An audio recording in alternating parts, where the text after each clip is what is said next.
বিশ্ব ফুটবলের ইতিহাসে সবচেয়ে গৌরবময় নামগুলোর একটি ব্রাজিল, যারা 5 বারের বিশ্বকাপ জয়ী এবং যাদের সোনালী জার্সি মানেই বিশ্বের কোটি কোটি মানুষের স্বপ্ন ও ভালোবাসার প্রতীক। পেলে, গ্যারিনচা, রোনালদো, রোনালদিনো, রিভালদোদের মতো কিংবদন্তিদের দেশ ব্রাজিল।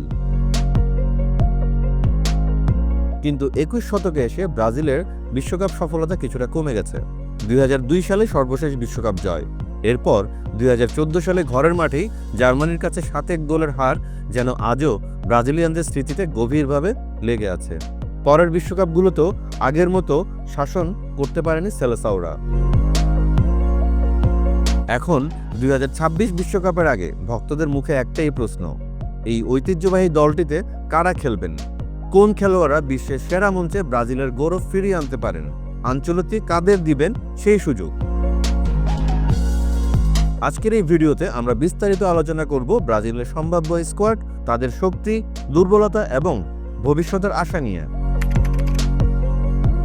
প্রথমেই আলোচনায় আসবে গোলরক্ষক হিসেবে কে সামলাবে ব্রাজিলের গোলবার, কারণ ব্রাজিলের গোলরক্ষক পরিস্থিতি কয়েক দশক ধরেই ছিল আলোচনার বিষয়।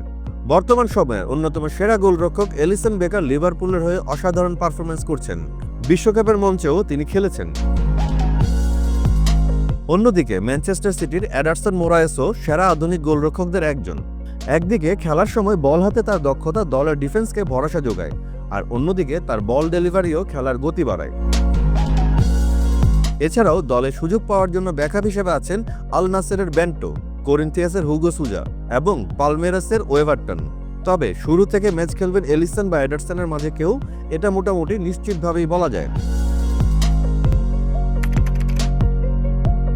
বিগত বিশ্বকাপে ব্রাজিলের দুর্বল ডিফেন্স ছিল ভক্তদের আলোচনায়, আর তাই আঞ্চলিকের জন্য ব্রাজিলের ডিফেন্সে সঠিক সমন্বয় ও তাদের মাঝে ধারাবাহিকতা তৈরি করা খুবই গুরুত্বপূর্ণ।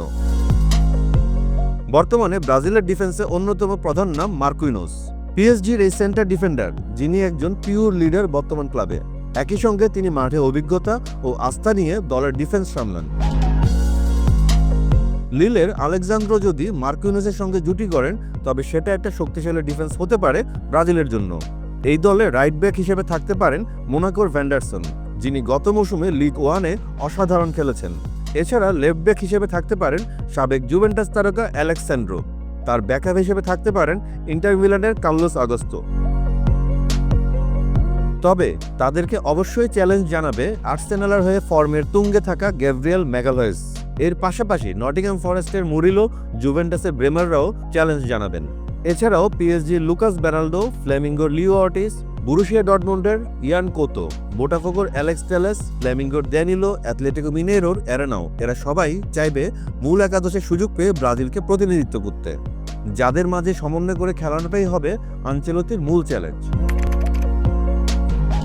ব্রাজিলের শক্তিশালী মিডফিল্ডে আছে অভিজ্ঞতা এবং তরুণ প্রতিভার মিশ্রণ। নিউক্যাসলের ব্রুনো গুইমারেস বর্তমানে আধুনিক মিডফিল্ডারদের জন্য এক দৃষ্টান্ত। তিনি দলের খেলাকে নিয়ন্ত্রণে রাখবেন এবং খেলায় ব্যালেন্স এনে দিবেন। ম্যানচেস্টার ইউনাইটেডের ক্যাসিমেরো, যিনি আনচেলত্তির অধীনে রিয়াল মাদ্রিদেও খেলেছেন, থাকবেন ডিফেন্সিভ মিডফিল্ডার হিসেবে, দলের মূল শক্তি হিসাবে। তবে তারাও যে একদম নিশ্চিতভাবে দলে সুযোগ পেয়ে বিশ্বকাপ মাতাবেন, বিষয়টা কিন্তু মোটেও তেমন না, কারণ তাদের চ্যালেঞ্জ জানিয়ে দলে সুযোগ পাওয়ার জন্য প্রস্তুত আরো অনেকেই। এর মাঝে অন্যতম আটলান্টার এডারসন, চেলসির সান্তোস, ফ্লেমিঙ্গোর গার্সন, ফুলামের পেরেইরা, জুভেন্টাসের ডগলাস লুইস, নিউক্যাসলের জোয়েলিংটন, ওয়েস্টহাম ইউনাইটেডের লুকাস পাকুয়েতা, ক্রুজেইরোর মেথুস পেরেইরা, পালমেরাসের রাফায়েল ভাইগা, উলসের ওয়াও গোমেস, জুভেন্টাসের আর্থার মেলো এবং আল ইতিহাদের ফেবিনোরাও। আঞ্চলিকের পছন্দ অবশ্য সেই মিডফিল্ডাররা যারা খেলার গতিতে পরিবর্তন আনবেন, আক্রমণ ও রক্ষণের ভারসাম্য বজায় রাখবেন। আর সেই চাওয়া কতজন পূরণ করতে পারে সেটাও এখন বিবেচনায় নেওয়ার অপেক্ষায় ভক্তরা। ব্রাজিলের আক্রমণ ভাগের শক্তি নিয়ে বিশ্বের আর কেউ নিজেদের তুলনা করতে পারবে না। আনচেলত্তির অধীনে রিয়াল মাদ্রিদের ভিনিসিয়াস জুনিয়র ও রদ্রিগো জিতেছেন চ্যাম্পিয়ন্স লিগ, ছিল অনবদ্য ফর্মে, জিতেছে অন্যান্য শিরোপাও। তারা এখন দলের সেরা অ্যাটাকার, যাদের গতি ও দক্ষতা সবসময় প্রতিপক্ষের জন্য হুমকি। বার্সেলোনার রাফিনাও তার দারুণ ফর্ম ধরে রেখেছেন, আর এই তিনজনের ফাস্ট, ফিউরিয়াস অ্যান্ড টেকনিক্যাল খেলা ব্রাজিলের আক্রমণে প্রাণ সঞ্চার করবে নিশ্চিতভাবে।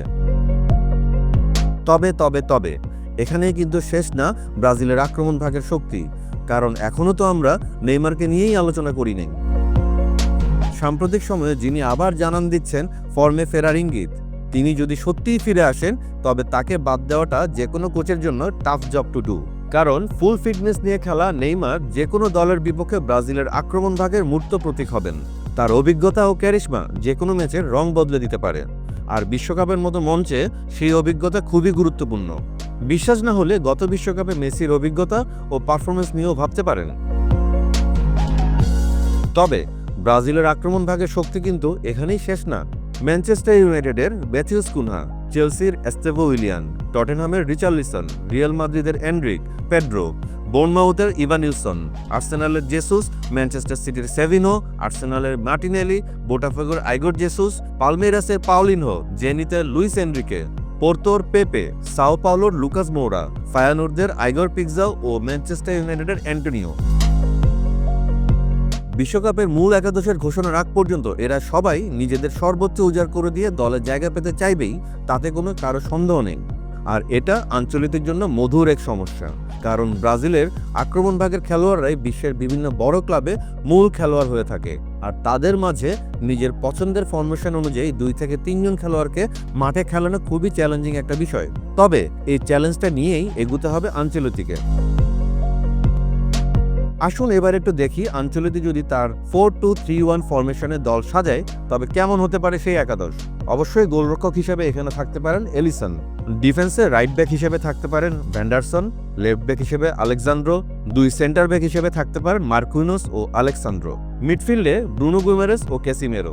আক্রমণ ভাগে মিডফিল্ডে ভিনিসিয়াস জুনিয়র, নেইমার, রাফিনা এবং রদ্রিগোর মধ্যে হবে মূল প্রতিযোগিতা। তবে স্ট্রাইকার হিসেবে এনরিক খেলবেন নাকি চেলসির এস্তেভো বা অন্য কেউ, সেটা অবশ্যই কার্লো আনচেলত্তির বিবেচনার বিষয়। বিশ্বকাপে 5 বারের শিরোপা জয়ের ঐতিহ্য ব্রাজিলের জন্য এখন বড় চাপের কারণও বটে। গত 24 বছর ধরে তারা হেক্সা শিরোপা জিততে পারেনি।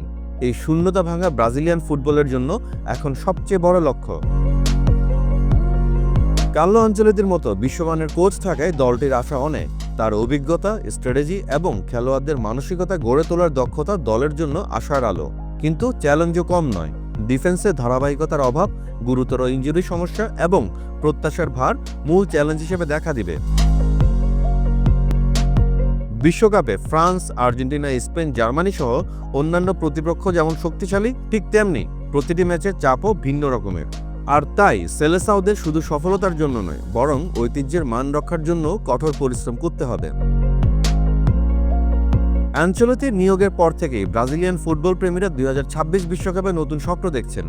ভক্তদের আশা আরও একবার সেই সোনালী দিনগুলো ফিরে আসবে, দেখা দিবে নতুন তারকার উত্থান এবং পুরনো কিংবদন্তিদের জৌলুস ফিরে পাওয়া। বিশ্বকাপের মঞ্চে যোগবনিতর দেশ আবারও নিজেদের ক্রীড়া, ঐতিহ্য এবং গর্ব দেখাবে। সেই স্বপ্ন এখন প্রতিটা ভক্ত নিজেদের হৃদয়ে লালন করছে। ব্রাজিলের জন্য 2026 শুধু আরেকটা বিশ্বকাপ নয়, এটি হবে ইতিহাসের নতুন অধ্যায়ের সূচনা। এই ব্রাজিল স্কোয়াড নিয়ে আপনার ধারণা কি? কারা আপনার পছন্দের খেলোয়াড়? কমেন্টে আপনার মন্তব্য জানাতে ভুলবেন না। ফুটবলের সব আপডেট, বিশ্লেষণ আর ইনসাইড নিউজ পেতে আমাদের সঙ্গে থাকুন।